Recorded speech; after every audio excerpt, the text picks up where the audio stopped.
کہ رسول نے اپنے صحابہ سے فرمایا تھا، اور صرف صحابہ سے نہیں، اس خانقاہ مجددیہ میں بیٹھے ہوئے ہر ایمان والے سے اللہ کے رسول کا وہ مینا کے میدان کا پیغام تھا۔ آپ نے اپنے صحابہ میں یہ جملہ فرمایا کہ سنو، میں کل حوض کوثر پر تمہارا منتظر رہوں گا، میں تمہارا انتظار کروں گا۔ جس سے محبت ہوتی ہے اس کا انتظار کیا جاتا ہے۔ حضور حوض کوثر پر اپنی امت کا انتظار کر رہے ہیں، میرا امتی آ رہا ہے، میری امت آ رہی ہے، کہ میں تمہارا انتظار کروں گا۔ اور یوں فرمایا کہ میں تمہیں اللہ کا واسطہ دے کے کہتا ہوں، بدعملی کر للہ حمدا موافیا لنعمہ مکافیا لمزیدہ، والصلاة والسلام علی سیدنا محمد وآلہ وصحبہ وجنودہ، اما بعد۔ قال اللہ سبحانہ وتعالی: من عمل صالحا من ذکر او انثى وهو مؤمن فلنحيينه حياة طيبة، وقال النبي صلى الله عليه وسلم: كل أمتي يدخلون الجنة إلا من أبى، قيل ومن يأبى يا رسول الله صلى الله عليه وسلم؟ قال: من أطاعني دخل الجنة ومن عصاني فقد أبى، أو كما قال رسول الله صلى الله عليه وسلم۔ محترم بزرگ دوستوں اور عزیزانی بھائیوں، ایک انسان کی زندگی کی سب سے بڑی کمائی اور سب سے بڑی کامیابی اس کا اللہ کی رضا کا حاصل کر لینا ہے، اور ایمان اور اللہ کی رضا پر اس کا اپنا خاتمہ ہے۔ دنیا کی ساری ترقیاں موت پر آ کر ختم ہو جاتی ہیں۔ دنیا کا کتنا بھی بڑا نام ہو، موت آ جائے تو ڈیڈ باڈی کے علاوہ اس کی اپنی حیثیت کچھ بھی نہیں ہوتی۔ موت آ کر سب کچھ زیرو کر دیتی ہے۔ کہنے والے نے کہا کہ دنیا کا کتنا بھی بڑا عدد ہو، اس کو جب ملٹیپلائی زیرو سے کر دیں تو از ایکول ٹو زیرو بنتا ہے۔ 1000 کو زیرو سے ضرب کریں تو زیرو ہو جائے گا، 1,00,000 زیرو ہو جائے گا، 1 کروڑ زیرو ہو جائے گا، 1 ارب زیرو ہو جائے گا۔ کتنا بھی بڑا عدد زیرو سے ضرب کر دیں تو از ایکول ٹو زیرو ہے۔ دنیا کی کتنی بھی بڑی ترقی، شہرت، مال، عزت، حکومت، طاقت، فوج فاتح، یہ ساری چیزیں جب اس کو ضرب موت سے کرتے ہیں تو رزلٹ جو ہے زیرو آتا ہے کہ کچھ بھی نہیں ہے۔ کیسے کیسے لوگ دنیا میں آئے، بڑے مال جمع کیے، بڑے خزانے جمع کیے، بڑی حکومتیں بنائیں، اور بہت کچھ اللہ نے ان کو دکھایا، لیکن جب موت آئی تو سب ختم ہو گیا، سب زیرو ہو گیا، اور سب درا کا درا رہ گیا۔ اسے کہنے والے نے کیا شاندار کہا تھا کہ جا غور غریبہ پہ نظر ڈال بعبرت، کھل جائے گی تجھ پر تیری دنیا کی حقیقت، عبرت کے لیے ڈھونڈ کسی شاہ کی تربت، اور پوچھ کہاں ہے وہ تیری شان حکومت، کل تک جو بھرا تھا وہ غرور آج کہاں ہے، بول اے کاسہ سر وہ تیرا تاج کہاں ہے۔ بادشاہوں کی کھوپڑیوں سے کوئی جا کر پوچھے کہ تمہارا تاج کہاں چلا گیا، تمہارا فوج پھٹا کہاں چلا گیا، تمہارے خزانے کہاں چلے گئے، سب کچھ زوال ہے، سب کچھ ختم ہو گیا، اور سب کچھ چھوڑ چھاڑ کے دنیا سے رخصت ہو گئے۔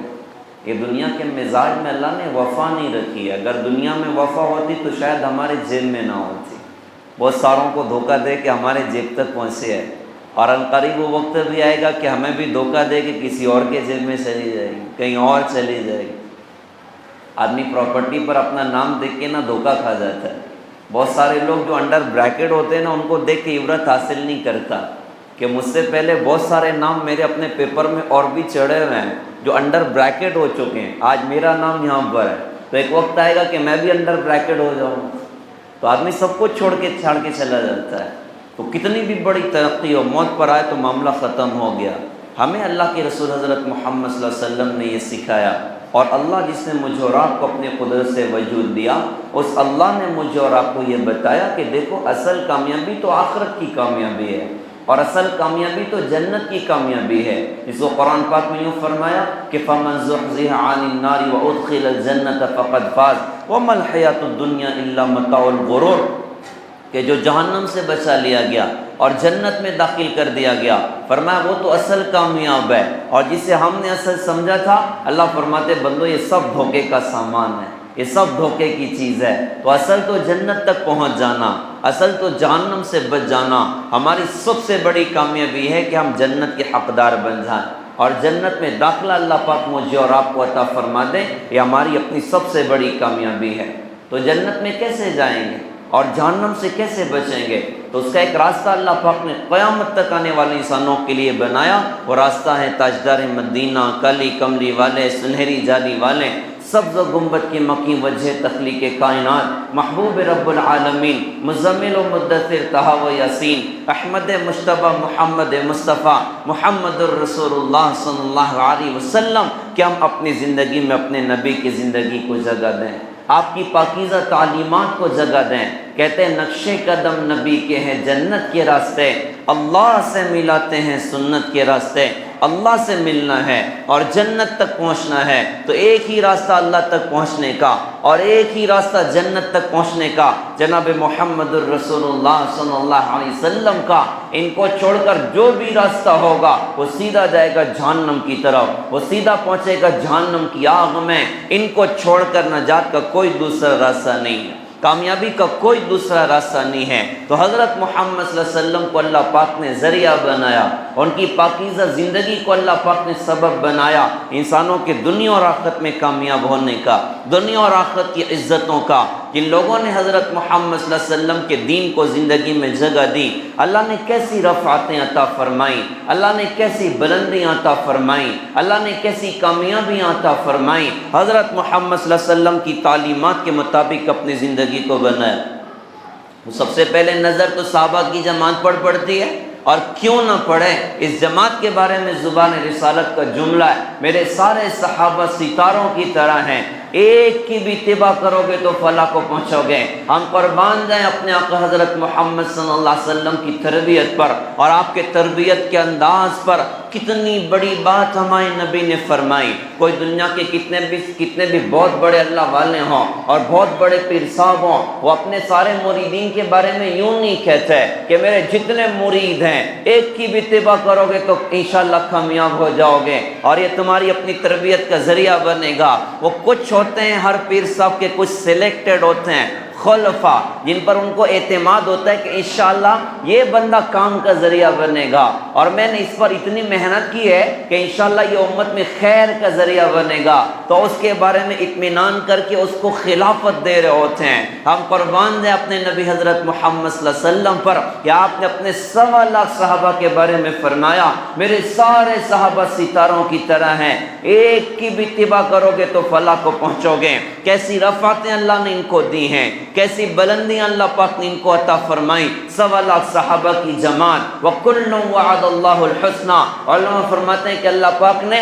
اس آیت میں اپنے نبی سے اللہ پاک نے وعدہ فرمایا کہ آپ کے سارے صحابہ کو میں جنت عطا کروں گا، میں جنت عطا کروں گا۔ کہاں سے اللہ پاک نے ان کو اٹھایا اور کہاں اللہ پاک نے ان حضرات کو پہنچا کے دکھایا، ان سب کی زندگی تو بیان کرنا بہت مشکل کام ہے، لیکن سلیکٹڈ کچھ شخصیات کو لے لیا جائے، خلفائے راشدین کو لے لیا جائے اور عشرہ مبشرہ کو لے لیا جائے اور 313 صحابہ کو لے لیا جائے۔ ان کی زندگیاں دیکھیں کیسے اللہ کی رسول نے ان کی تربیت فرمائی اور کیسے انہوں نے اپنی زندگیوں میں جناب محمد الرسول اللہ صلی اللہ علیہ وسلم کی پاکیزہ تعلیمات کو جگہ دی۔ ان کا اللہ کا تعلق دیکھیے گا، ان کا نبی کی محبت دیکھیے گا، ان کا عبادت کا ذوق اور شوق دیکھیے گا، ان کا اللہ کی یاد کا اہتمام دیکھیے گا، ان کا قرآن سے تعلق کا نسبت دیکھیے گا، ان کا اپنے گھر اور کاروبار اور گھر اور باہر کی زندگی میں اللہ اس کے رسول کے احکامات پر عمل کرنا دیکھیے گا۔ ان کا اخلاص دیکھیے، ان کا تقوی دیکھیے، ان کا توکل دیکھیے، ان کی حیا دیکھیے، ان کی پاک دامنی دیکھیے، ان کی سخاوت دیکھیے، ان کی شجاعت دیکھیے، ان کا اللہ اس کے رسول پر اپنا جان قربان کرنا دیکھیے۔ ہر چیز میں بے مثال صحابہ کی زندگیاں نظر آتی ہیں۔ ایسی جماعت کائنات کی تاریخ میں کہیں اور نظر نہیں آتی جیسی جماعت ہمارے آقا حضرت محمد صلی اللہ علیہ وسلم کی جماعت تھی۔ اور کیوں نہ ہوتا، اللہ نے ان حضرات کو چنا تھا، اللہ نے ان حضرات کو سلیکٹ کیا تھا، تو بڑے بڑے نام صحابہ میں اس میں سے ایک بہت بڑا نام ہے حضرت عثمان غنی رضی اللہ تعالیٰ عنہ کا۔ ذی الحجہ کا مہینہ یہ حضرت عثمان غنی رضی اللہ عنہ کی شہادت کا مہینہ ہے۔ کون سی بڑی شخصیت اس مہینے میں شہید ہوئی؟ حضرت عثمان غنی رضی اللہ تعالیٰ عنہ، جن کو ذی النورین کا ٹائٹل ملا ہے، جن کو دو نور والے کا ٹائٹل ملا ہے۔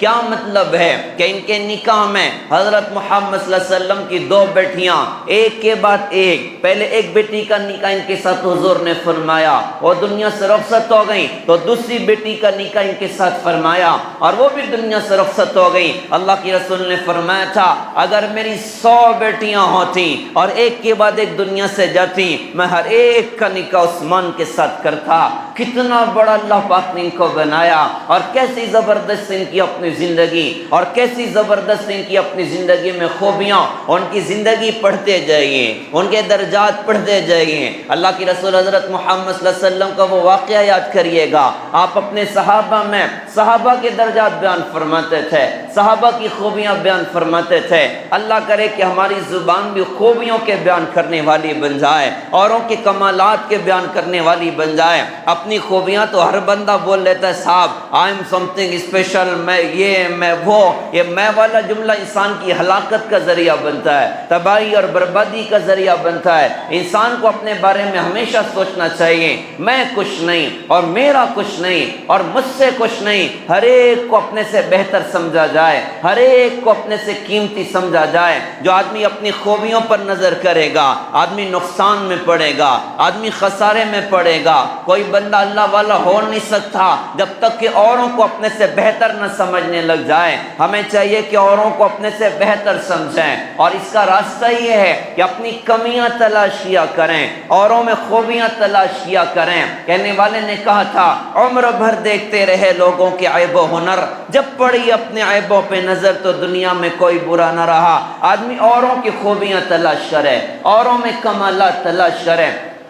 آدمی اوروں کی طرف ایک انگلی اٹھاتا ہے تو 4 انگلی اشارہ کرتی کہ بھیا تو اپنے اندر میں بھی تو کچھ جھانک لے، تیرے اندر کیا ہے، تیرے اندر کتنی کمیاں ہیں۔ آدمی اپنی کمی نگاہ میں بیٹھ کے اپنا شکار کرے اور اوروں کی خوبیوں پر نظر کرے۔ حسن بصری رحمۃ اللہ علیہ کا وہ شاندار جملہ ارشاد فرماتے تھے کہ کتے میں 10 صفات ایسی ہوتی ہیں، ایک بھی انسان میں آ جائے انسان اپنے وقت کا ولی بن جائے گا۔ اس پر اللہ کی دی توفیق سے عرض کیا کرتا ہوں کہ خوبی دیکھنے والی آنکھیں وہ کتوں میں بھی خوبیاں دیکھ لیتی ہیں، اور عیب دیکھنے والی آنکھیں وہ ولیوں میں بھی عیب دیکھ لیتی ہیں۔ عیب دیکھنا کمال نہیں ہے، وہ خوبیوں کا دیکھنا کمال ہے۔ حسن بصری رحمت اللہ علیہ کا اتنا بڑا جملہ تاکہ 10 صفات کتے میں ایسی ہیں، ایک بھی انسان میں آ جائے انسان وقت کا ولی بن جائے گا۔ کتا اکثر جاگتا ہے، رات کو جاگتا ہے اور اکثر بھوکا ہوتا ہے، مالک کا وفادار ہوتا ہے۔ مالک گھر میں بیٹھ کے کھانا کھا رہا ہوں تو کتا طاقت کے باوجود مالک سے نہیں چھینتا، مالک ڈنڈے سے مار کے بھگائے واپس بلائے تو کتا یوں نہیں کہتا کہ I am some thing special, میں کچھ ہوں، مجھ کو ڈنڈے سے مارا میں کیوں دوڑ کے آؤں۔ وہ دوڑ کے آئے گا کہ مالک میں نے تیری روٹی کھائی ہے تو لاکھ ڈنڈے لگا، میں تیرا در چھوڑ کے کہیں اور جانے کے لیے تیار نہیں ہوں۔ اللہ ذرا سا حالات کیا ڈال دیتا ہے، بندہ اللہ کو بھی بھول جاتا ہے، اللہ کے در کو بھی بھول جاتا ہے۔ ایک کتے کو دیکھیے کہ ایک بوٹی کو اس نے گوشت کس سے کھائی ہے، ایک روٹی کا ٹکڑا اپنے مالک سے کھایا ہے، اپنی جان قربان کرنے کے لیے تیار ہے۔ اگر یہی صفت انسان کے اندر آ جائے کہ لاکھ درد ہو زندگی میں، لاکھ دکھ ہو زندگی میں، اپنے اللہ کے در کو نہ چھوڑوں گا، اپنی اللہ کے ذات کو نہ چھوڑوں گا، ارے بتاؤ انسان کہاں سے اٹھ کے کہاں پہنچے گا۔ تو کتے میں 10 صفات ایسی ہیں، تو ہم صفات دیکھنے والے بنے، اوروں کی خوبیاں بیان کرنے والے بنے۔ یہ زبان بڑی خطرناک شے ہے۔ لقمان حکیم ایک سردار کے غلام تھے، لیکن خوبیاں بڑی کمال تھی زندگی میں۔ جس کی زندگی میں خوبیاں ہوتی ہیں نا، اللہ سردار کے بھی دل میں اس کی عظمت ڈال دیتا ہے، لوگوں کے سینے چیر کے اللہ پاک اس کی محبت ڈال دیتا ہے، چاہے وہ بندہ غلام کیوں نہ ہو، چاہے وہ بندہ بدصورت کیوں نہ ہو، چاہے وہ بندہ قبول صورت کیوں نہ ہو، اللہ دل کے اندر اس کی محبت پیدا کر دیتا ہے۔ اسے حدیث پاک کا ایک عجیب جملہ یاد رکھیے گا، من بطا به عملہ لم یسرع به نسبہ، جس بندے کے برے اعمال اعمال اس کو اللہ کی رحمت سے دور کر دیں، جس کو اللہ سے دور کر دیں اس کا اونچے خاندان والا ہونا اس کو اللہ سے قریب نہیں کر سکتا، اس کو آگے نہیں بڑھا سکتا۔ انسان جو آگے بڑھتا ہے نا اللہ کے تعلق میں، نبی کی محبت میں اور مخلوق کے دلوں میں محبوبیت پیدا ہوتی ہے، یہ خاندان سے نہیں ہوتی، یہ مال سے نہیں ہوتی، یہ اسباب سے نہیں ہوتی، وہ تو خواہشات کی محبت ہوا کرتی ہے کہ لوگ خان اور پٹھان کے بھی پیچھے چل جایا کرتے ہیں۔ اس کو محبت نہیں کہتے، اس کو خواہش کہا کرتے ہیں۔ اصل محبت تو دل سے محبت ہوتی ہے کہ آدمی دل سے اکرام کرنے والا بنے۔ اور دل کی محبت کب پیدا ہوتی ہے؟ جب بندہ اللہ کا محبوب بنتا ہے۔ حدیث پاک میں آتا ہے کہ کوئی بندہ اللہ کا پیارا بن جائے، اللہ جبرائیل سے فرماتے ہیں فلاں بندے سے ہم محبت کرتے ہیں، تم بھی اس سے محبت کرو۔ اب جبرائیل بھی اس پر عاشق ہو گئے اور جبرائیل سارے فرشتوں میں اناؤنسمنٹ کرتے ہیں فلاں بندہ اللہ کا پیارا ہو چکا ہے، سارے فرشتے اس سے محبت کر رہے ہیں، اور پھر فرشتوں کے ذریعے زمین کے چپے چپے پر اعلان ہوتا ہے فلاں بندہ اللہ کا پیارا ہو چکا ہے، تو کائنات کی ہر شے اس سے محبت کر رہی۔ اب جنگل کے جانور اس سے محبت کر رہے ہیں، بلوں کی چونٹیاں اس سے محبت کر رہی، اور سانپ اور بچھو اس سے محبت کر رہے ہیں کہ اللہ اس سے پیار کرتا ہے، اللہ اس سے محبت کرتا ہے۔ اس سے کہتے ہیں ایک اللہ کو اپنا بنا لو، وہ ایک اللہ ایک ایک کو تمہارا بنا دے گا، وہ ایک اللہ ایک ایک کو تمہارا بنا دے گا۔ زیادہ پاپڑ بیلنے کی ضرورت نہیں ہے۔ کہتے ہیں فکر دنیا کر کے دیکھا، فکر عقبہ کر کے دیکھ، سب کو اپنا کر کے دیکھا، رب کو اپنا کر کے دیکھ۔ ہم اللہ سے یاری تو لگائیں، ہم اللہ سے دوستی تو کریں، ہم اللہ سے محبت تو کریں، ہم اللہ کی طرف چلیں تو صحیح، ہم اللہ کی طرف بڑھیں تو صحیح۔ ہم ایک قدم اٹھائیں گے اللہ 2 قدم تیزی سے ہماری طرف آئے گا، ہم چل کے جائیں گے اللہ کی رحمت دوڑ کے ہماری طرف آئے گی۔ ارے وہ تو بڑے کریم اللہ ہیں، وہ تو بڑے رحیم اللہ ہیں، وہ تو بڑے محبت کرنے والے اللہ ہیں۔ کیا اللہ کی رحمت کا تصور ہم کریں؟ وہ 70 سال صنم صنم کو پکارنے والا، یا صنم یا صنم یا صنم، زبان میں لغزش ہوئی اور زبان سے نکلا صمد یا صمد، اور صمد اللہ کا نام ہے۔ عرشوں پر اللہ پاک فرماتے ہیں لبیک لبیک یا عبدی، میرے بندے میں حاضر میں حاضر میں حاضر۔ فرشتوں نے کہا کہ اللہ آج اس نے آپ کو جان بوجھ کے نہیں پکارا، زبان سے لغزش ہوئی ہے، غلطی سے سمجھ کہہ دیا، آپ نے لبیک فرما دی۔ اللہ پاک نے فرمایا کہ اس نے 70 سال سے صنم کو پکارا، صنم نے ایک مرتبہ بھی جواب نہ دیا۔ آج میرے بندے نے مجھے پکارا ہے، اگرچہ غلطی سے پکارا ہو تو اگر میں اس کی پکار پر لبیک نہ کہوں تو مجھ میں اور صنم میں کیا فرق ہوگا؟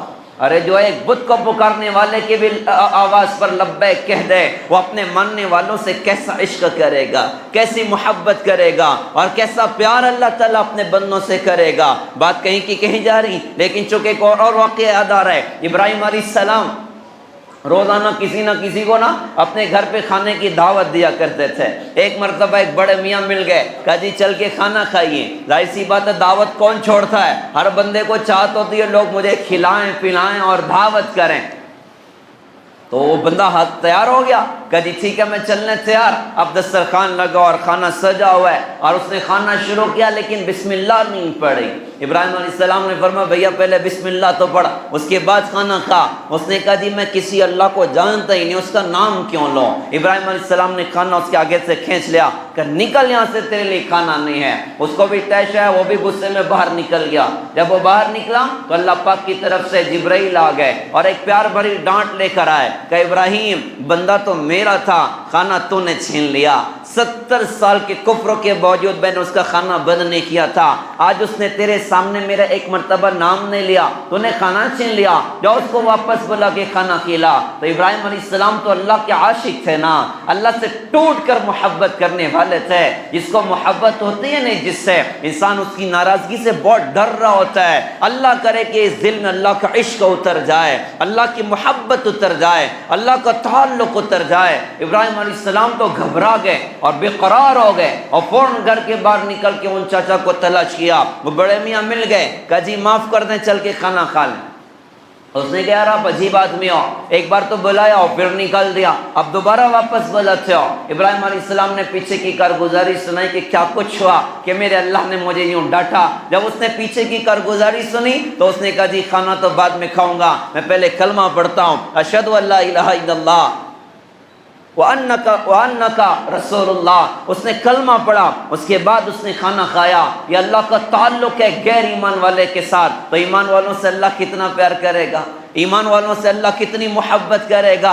تو ہم اللہ سے یاری لگائیں، ہم اللہ سے دوستی کریں، ہم اللہ کو راضی کرنے والے بنیں، ہم اللہ کو خوش کرنے والے بنیں۔ میں یہ کہہ رہا تھا ایک اللہ کو اپنا بنا لیں، وہ ایک اللہ ایک ایک کو ہمارا اپنا بنا دے گا، زیادہ پاپڑ بیلنے کی ضرورت نہیں ہے۔ تو میں یہ بات عرض کر رہا تھا، اوروں میں خوبیاں دیکھی جائیں، اوروں میں کمالات دیکھے جائیں۔ خوبیاں دیکھنے والی آنکھیں کتوں میں بھی خوبیاں دیکھ لیتی ہیں، عیب دیکھنے والی آنکھیں ولیوں میں بھی عیب دیکھ لیتی ہیں۔ ہم خوبیاں دیکھنے والے بنیں اور اپنی زبان کو اوروں کی خوبیوں میں اور اللہ کی یاد میں اور قرآن کی تلاوت میں اور اللہ اللہ کرنے میں اپنی زبانوں کو استعمال کریں۔ لقمان حکیم کی بات میں عرض کر رہا تھا، سردار بھی ان پر عاشق ہے۔ سردار نے ایک مرتبہ کہا کہ حضرت ان جانور کے بدن کی سب سے اچھی بوٹی لے کر آؤ، وہ زبان لے کر آئے۔ کچھ دن کے بعد کہا کہ حضرت جانور کی بدن کی سب سے بری بوٹی لے کر آؤ، وہ زبان لے کر آئے۔ سردار نے کہا کہ حضرت یہ کیا چکر ہے، جب کہا کہ اچھی بوٹی لاؤ تو زبان لے کر آئے، اور جب کہا بری بوٹی لاؤ تو زبان لے کر آئے۔ ارشاد فرمائے کہ میرے سردار اگر زبان اچھی ہے تو اس سے اچھی کوئی بوٹی نہیں ہے، اور اگر زبان خراب ہے اس سے خراب کوئی بوٹی نہیں ہے۔ ہم زبان کا صحیح استعمال کرنے والے بنیں، اوروں کی خوبیاں بیان کرنے والے بنیں۔ تو پیارے بھائیوں، اللہ کے رسول حضرت محمد صلی اللہ علیہ وسلم ایک مرتبہ صحابہ کی خوبیاں بیان فرما رہے ہیں، ان کے درجات بیان فرما رہے ہیں۔ تو اسی میں حضرت عثمان رضی اللہ عنہ کا بھی درجہ بیان فرمایا تھا۔ آپ نے فرمایا کہ میں شخص کو جانتا ہوں، اس کے اماں ابا کے نام کو جانتا ہوں، وہ جب جنت کے دروازے پر آئے گا تو 8 دروازے کہیں گے مرحبا مرحبا مرحبا۔ سلمان فارسی رضی اللہ عنہ گھٹنوں کے بل کھڑے ہو گئے کہ یا رسول اللہ اتنے بڑے مقام والا ہم میں کون ہے؟ ارشاد فرمایا کہ ابو بکر صدیق ہیں رضی اللہ تعالی عنہ۔ پھر آپ نے فرمایا کہ میں جنت میں گیا تو خوبصورت موتی کا محل دیکھا۔ میں نے فرشتوں سے پوچھا یار یہ محل کس کا ہے؟ فرشتوں نے کہا جی قریش کے ایک نوجوان کا ہے۔ تو ہمارے نبی خود بھی قریشی، آپ فرماتے ہیں وہ اتنا خوبصورت تھا، مجھے لگا یار یہ تو میرا ہی ہونا چاہیے۔ میں اندر جانے لگا، فرشتوں نے کہا جی آپ کا نہیں ہے، آپ کے ساتھی عمر بن خطاب رضی اللہ عنہ کا محل ہے۔ اب ہمارے نبی اپنے صحابہ میں مذاق بھی کیا کرتے تھے، اور آپ کا مذاق جھوٹ پر نہیں بلکہ سچ پر مبنی ہوتا تھا۔ اس کی کچھ مثالیں، ایک مرتبہ ایک بڑے میاں آ گئے، آ کر کہا کہ اللہ کے رسول آپ دعا فرمائیے کہ اللہ پاک مجھے جنت میں داخل کر دے۔ آپ نے فرمایا کہ بوڑھے لوگ جنت میں نہیں جائیں گے۔ اب ظاہر سی بات ہے وہ چچا وہ رونا شروع کیا اور یو ٹرن لے کے جانا شروع کیا۔ اللہ کے رسول نے صحابہ سے فرمایا جاؤ جا کر ان سے کہنا اللہ ان کو جوان کر کے جنت میں داخل کرے گا۔ ایک صحابی آ گئے کہ اللہ کے رسول مجھے سواری کے لیے اونٹ کی ضرورت ہے، آپ مجھے اونٹ گفٹ کر دیجئے۔ آپ نے صحابہ سے فرمایا کہ اس کو اونٹنی کا بچہ دے دو۔ انہوں نے کہا حضرت اونٹنی کا بچہ میرے کس کام کا؟ آپ نے فرمایا کہ وہ کون سا اونٹ ہے جو اونٹنی کا بچہ نہیں ہوتا؟ اونٹ کتنا بھی بڑا ہو جائے بہرحال وہ اونٹنی کا بچہ ہوتا ہے۔ تو یہاں پر ہمارے نبی نے حضرت عمر رضی اللہ عنہ سے مذاق کیا۔ آپ نے فرمایا کہ عمر میرا دل چاہ رہا تھا تیرے محل کو اندر سے جا کے دیکھتا، لیکن تیرا غصہ یاد آ گیا تو اندر نہیں گیا۔ حضرت عمر رونے لگ گئے کہ یا رسول اللہ کیا میں آپ پہ غصہ ہو سکتا ہوں؟ آپ اندر جا کر دیکھ لیتے۔ اور بھی درجے بیان کرتے کرتے آپ نے فرمایا کہ عثمان تو خوش ہو جا، جنت میں تو میرا رفیق ہوگا، جنت میں تو میرا دوست ہوگا۔ کیا خوبیاں ان کے اپنے اندر تھیں، کیا کمالات ان کے اپنے اندر تھے، کیسا عبادت کا ذوق اور شوق اللہ پاک نے ان کو دیا تھا۔ عشاء کی نماز کے بعد بیت اللہ میں داخل ہوئے اور 2 رکعت پڑھنی تھی، اللہ اکبر کہہ کے نماز کی نیت باندھی ہے اور قرآن پڑھنا شروع کیا، پڑھتے جا رہے ہیں پڑھتے جا رہے ہیں پڑھتے جا رہے ہیں۔ 1 رکعت میں پورا قرآن پاک مکمل کیا تھا، 1 رکعت میں پورا قرآن پاک مکمل کیا تھا۔ قرآن کا بڑا ذوق اللہ پاک نے ان کو دیا۔ ارشاد فرماتے تھے کہ اگر تمہارے دل گندے نہ ہوتے تو تمہارا دل کبھی بھی قرآن کی تلاوت سے سیر نہ ہوتا۔ یہ اللہ کے رسول حضرت محمد صلی اللہ علیہ وسلم نے اپنی امت کو عبادت کا ذوق سکھایا، قرآن کی تلاوت کا اور نمازوں کا اور اللہ اللہ کرنے کا اور استغفار کرنے کا، اس کی طرف اپنی امت کو متوجہ کیا۔ ہم سارے صحابہ کی زندگیاں دیکھیں، صحابہ کے بارے میں جملہ مشہور ہے، یہ دن پہ گھوڑے پر سوار ہو کر مخلوق کے سامنے خالق کا تذکرہ کرتے تھے، اللہ ایسے ہیں اللہ ایسے ہیں اللہ ایسے ہیں، اور رات میں مصلی پر سوار خالق کے سامنے مخلوق کا تذکرہ کرتے تھے. کبھی نمازیں پڑھ رہے ہیں, کبھی اللہ اللہ کر رہے ہیں, کبھی قرآن پڑھ رہے ہیں, کبھی استغفار کر رہے ہیں, ساری رات عبادت کر رہے ہیں, رات میں آخر وقت میں رو رہے ہیں اور توبہ کر رہے ہیں اور یوں کہہ رہے ہیں کہ اللہ ہماری رات تو غفلت میں گزر گئی, اللہ آپ معاف کر دیجئے. ہم دیکھیں کیا ہماری رات بھی سجی ہوئی ہے, کیا ہماری رات بھی سجدوں سے مزین ہے, کیا ہماری رات بھی تلاوت سے مزین ہے. اللہ معاف کرے, اللہ معاف کرے. آج تو راتیں تباہ ہو رہی ہیں, آج تو دین تباہ ہو رہے ہیں, آج تو زندگیاں تباہ ہو رہی ہیں. کہاں زندگی جا رہی ہے,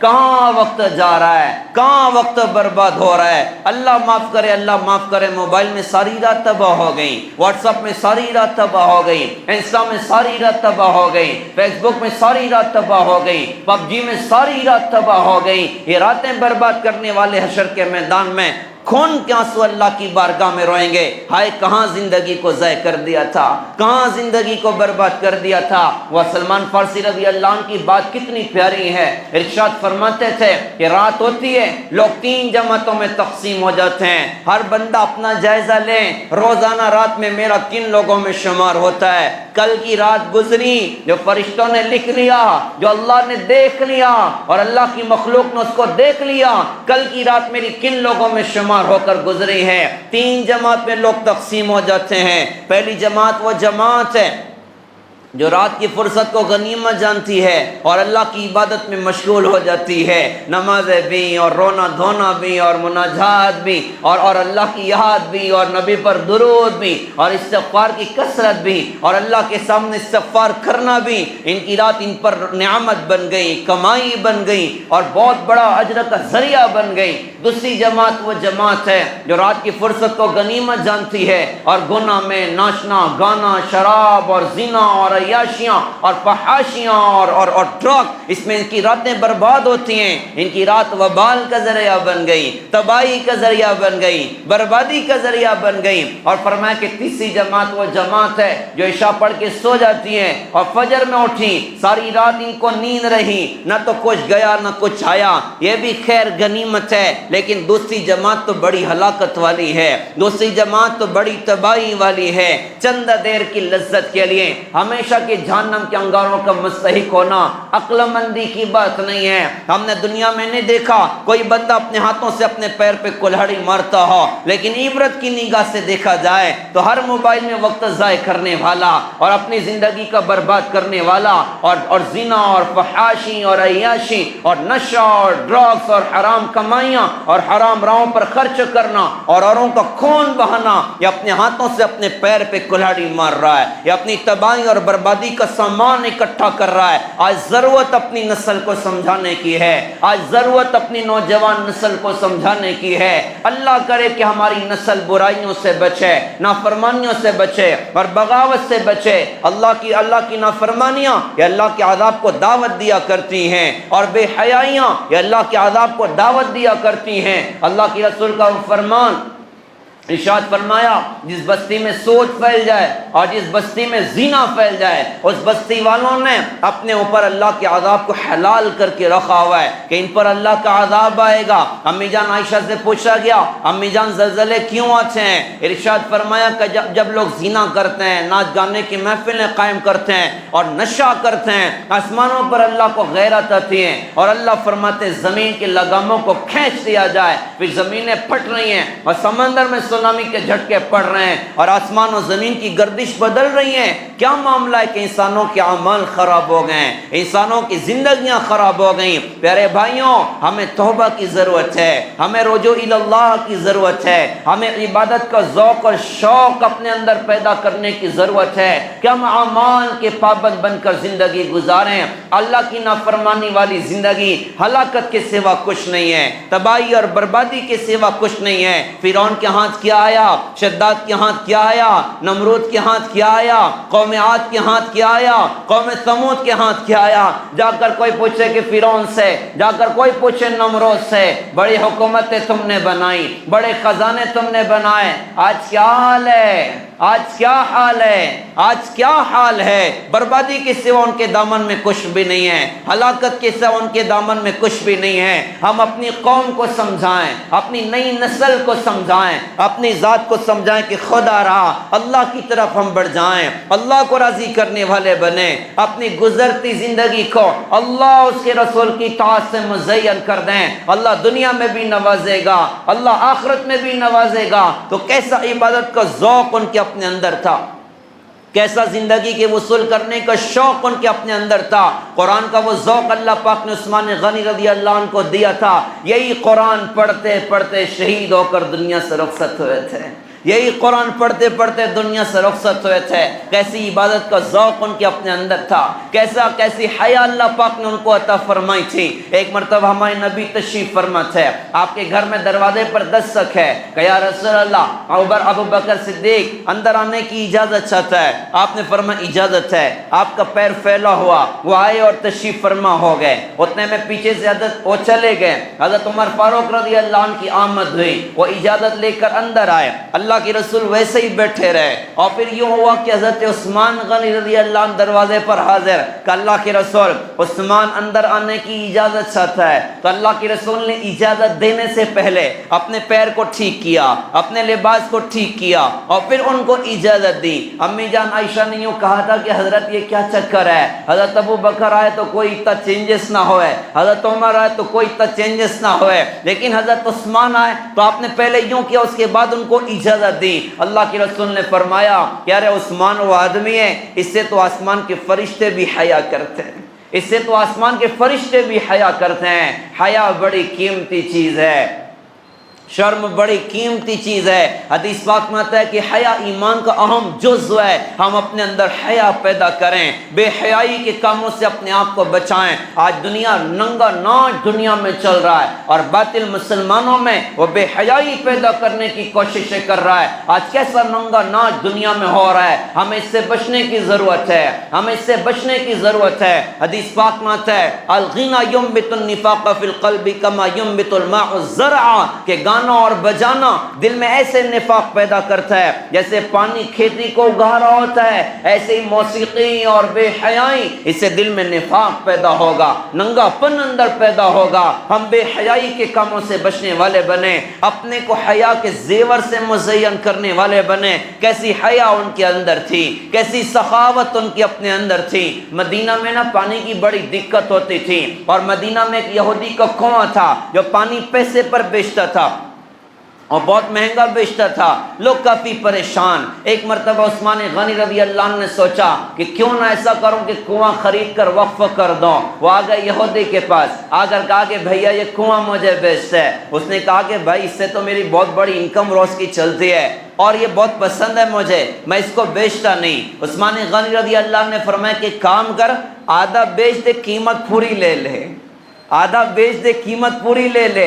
دیکھو اس کو حدیث پاک میں کہتے ہیں اتقوا فراست المومن فإنہ ينظر بنور اللہ، مومن کی فراست سے ڈرو، وہ اللہ کے نور سے دیکھ رہا ہوتا ہے۔ عثمان غنی رضی اللہ عنہ نے فرمایا آدھا بیچ، قیمت پوری لے لے۔ یہودی نے کہا یہ تو بہت اچھا سودا ہے، آدھا بیچو قیمت پوری لے لو۔ اس نے سودا ڈن کیا، عثمان غنی رضی اللہ عنہ سارا پیسہ لا کے اس کو جمع کر دیا۔ اب آدھا کس طرح بیچا؟ ایک دن یہودی پانی استعمال کرے گا، ایک دن عثمان غنی رضی اللہ عنہ پانی استعمال کریں گے۔ اب یہودی کی باری، وہ پیسے پر بیچتا تھا۔ عثمان غنی رضی اللہ عنہ نے اعلان کروا دیا پورے مدینہ میں جب بھی میری باری ہوگی سارے مدینے کو پانی مفت میں ملے گا، خریدنے کی کوئی ضرورت نہیں ہے۔ اب سارے لوگ تو حضرت عثمان کی باری پر آتے ہیں، یہودی کی باری میں ایک بھی بندہ آنے کو تیار نہیں۔ کچھ دن کے بعد وہ آیا اور آ کر کہا جی جو آدھا ہے نا وہ بھی آپ خرید لیجئے، اور اس کو بھی آپ لے لیجئے۔ کہا بھائی ٹھیک ہے، وہ بھی سودا کرتا ہوں۔ آدھے کا بھی پیسہ دیا اور اس کنویں کو وقف کیا۔ درد کی بات، زندگی میں وہ دن بھی دیکھے ہیں جس کنویں کا پانی خرید کر امت کے لیے وقف کیا تھا، آخر زمانے میں وہ دن بھی دیکھے کہ 40 دن گزرا، حضرت عثمان غنی رضی اللہ عنہ پہ پانی بند کر دیا گیا تھا، پانی بند کر دیا گیا تھا۔ کیا سخاوت اللہ نے ان کو عطا فرمائی تھی، کیسا خرچ کرنے کا جذبہ اللہ پاک نے ان کو عطا فرمایا تھا۔ پیارے بھائیوں، ہمیں بھی یہ صفت اپنے اندر پیدا کرنے کی ضرورت ہے۔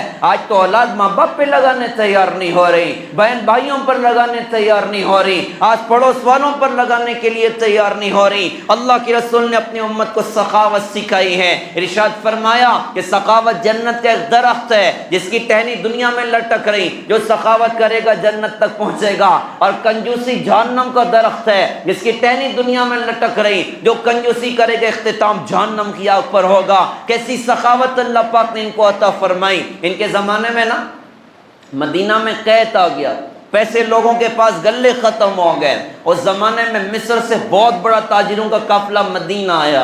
رات کے وقت میں عثمان غنی رضی اللہ عنہ نے جا کر سارا خرید لیا۔ صبح صبح تاجروں کو پتہ چلا یار یہ سارا قافلہ تو انہوں نے خرید لیا ہے۔ وہ سارے چھوٹے چھوٹے تاجر آ گئے، کہا جی آپ نے تو سارا قافلہ ہی خرید لیا، اب وہ غلہ ہمیں بیچ دیجئے۔ عثمان غنی رضی اللہ عنہ نے فرمایا کہ پروفٹ کتنا دو گے؟ بات پروفٹ کی کرو، ایسے نہیں بیچوں گا۔ کہا جی آپ نے 10 کا خریدا، ہم 11 میں تم سے لے لیں گے۔ کہا نہیں بھائی یہ تو بہت نقصان ہو جائے گا، تھوڑا اور پروفٹ بڑھاؤ۔ کہا جی ٹھیک ہے 2 روپیہ بڑھا کر دے دیں گے۔ کہا نہیں اور بڑھاؤ۔ کہا جی ٹھیک ہے 10 کا 13 کر کے دے دیں گے۔ کہا نہیں میرا سودا تو اس سے زیادہ کا چل رہا ہے۔ تو کسی نے کہا جی سارے تاجر تو ہم لوگ ہیں مدینہ کے، آپ کے مال کا سودا کس نے کیا؟ عثمان غنی رضی اللہ عنہ نے فرمایا میرے مال کا سودا میرا رب اللہ کرتا ہے، اور اللہ مجھ سے قرآن میں فرماتے ہیں من جاء بالحسنۃ فلہ عشر امثالھا، جو 1 لائے گا اس کو 1 کے بدلے میں 10 دیا جائے گا۔ تم 1 کا 10 دینے تیار ہو؟ انہوں نے کہا حضرت ہم تو نہیں دے سکتے۔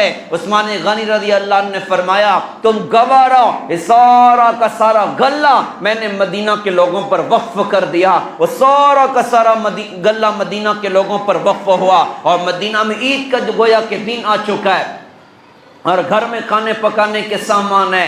رات کو حضرت عبداللہ ابن عباس رضی اللہ عنہ سوئے تو خواب دیکھا۔ خواب کیا دیکھا کہ اللہ کی رسول گھوڑے پر سوار بڑی سرعت سے کدھر جا رہے ہیں۔ تو حضرت عبداللہ ابن عباس رضی اللہ عنہ نے کہا کہ حضرت تھوڑا سا ٹھہر جائیے، بڑے دنوں کے بعد زیارت ہوئی ہے، کچھ اچھی سے ملاقات ہو جائے۔ آپ نے فرمایا کہ عبداللہ مجھے جلدی ہے۔ کہا جی تھوڑا تو رکیے۔ کہا نہیں جی جلدی ہے۔ کہا حضرت بتائیں تو صحیح آپ جا کدھر رہے ہیں؟ اللہ کی رسول نے فرمایا کل جو عثمان نے اپنا غلہ مدینہ کے لوگوں پر تقسیم کیا، اللہ نے اس کے بدلے میں جنت کی حور کے ساتھ عثمان کا نکاح کیا ہے، اور سارے نبیوں کی ولیمے میں دعوت ہے، میں عثمان کے ولیمے میں شرکت کرنے کے لیے جا رہا ہوں۔ اللہ پاک نے کیا کچھ ان کو درجات عطا فرمائے، کیسی سخاوت اللہ پاک نے ان کو عطا فرمائی، اور کہاں سے اللہ پاک نے ان کو اٹھایا اور کہاں اللہ پاک نے ان کو پہنچا کے دکھایا۔ پیارے بھائیوں وہ بھی دنیا میں تھے، دنیا چھوڑ کر چلے گئے، لیکن آخرت کے مزے ان کے اپنے مقدر ہو گئے۔ ان قریب ہم بھی دنیا سے رخصت ہو جائیں گے،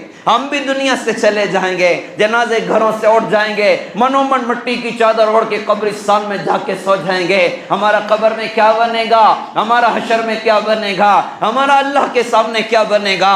او بھائی اللہ کی رحمت جوش میں ہیں، ہم اپنے اللہ سے صلح کرنے والے بنیں، اپنے اللہ سے توبہ کرنے والے بنیں، اپنے اللہ کی طرف لوٹنے والے بنیں۔ اللہ سے توبہ کرنے کے بعد اپنی پوری کی پوری زندگی جناب محمد الرسول اللہ صلی اللہ علیہ وسلم کی تعلیمات کے مطابق بنائیں۔ کب تک یہ جملہ ہوگا لوگ کیا کہیں گے؟ ڈرگس کا دھندا چھوڑ دیا تو میرے ساتھی لوگ کیا کہیں گے؟ شراب کا دھندا چھوڑ دیا تو میرے ساتھی لوگ کیا کہیں گے؟ اور دنیا بھی تو ظالم ہے، ایسے نالائق لوگ بھی ہوتے ہیں، اللہ بچائے اللہ بچائے، جن کی زبانیں ایسی عجیب ہوتی ہیں، وہ یوں کہتے ہیں 900 چوہے کھا کے بلی حج کو جا رہی، بہت ڈرگس کے دھندے کی توبہ دلا کر کے مسجد سنبھال لی، 900 چوہے کھا کے بلی حج کو جاری۔ کیسا زہر بھرا جملہ ہے، کیسا زہر بھرا جملہ ہے۔ کوئی عبداللہ بن مبارک رحمت اللہ علیہ کو بول سکتا ہے، کوئی فضیل بن عیاض ڈاکو کو بول سکتا ہے اپنے زمانے کے ڈاکو بعد میں اللہ والے بن گئے؟ کوئی ان کو کہہ سکتا ہے کہ 900 چوہے کھا کے بلی حج کو جا رہی؟